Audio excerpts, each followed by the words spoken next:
This is the MSI MAG A1000GL ATX 3.1 ready and PCIe 5.1 ready PSU.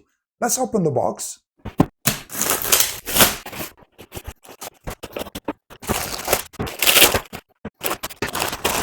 And this is everything you get in the box. You have the PSU, a power cable, all the required cables that we're gonna see one by one in a bit, and a pouch to store in it the unused cables. I want to show you now the cables and the ports and where each cable goes. So I'm gonna put the cables aside and then I'm gonna zoom in so for you to see better. The first connection I'm gonna show you is the motherboard connection, and it is this one here, and this is the cable for it. So this cable goes in your motherboard and these two cables here go here. The second cables I'm gonna show you are the CPU cables, and the good thing about these cables is that they are flat and they are labeled.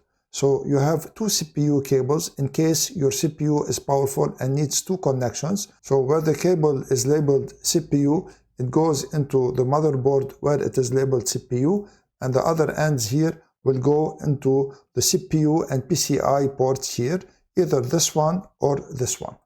And this is the most important and improved cable. So this cable is a 600 watt GPU cable, and in ATX 3.1 it is improved, and it is here 12 volts dash 2 times 6. In the ATX 3.0 standard it was 12 VHP PWR, and it had some melting problems, and here I'm talking about all the brands of PSUs, not MSI PSUs in particular, and they improved it in ATX 3.1 to avoid these melting problems.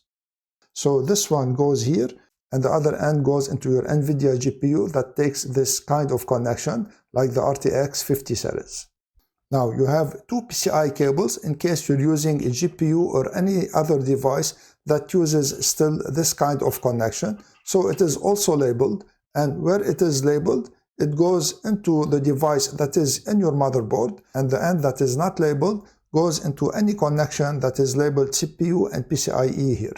You have three SATA power cables, and they go into these here, so it is labeled SATA and Molex, and you have one Molex connection in case you need it, and it goes in one of these here too.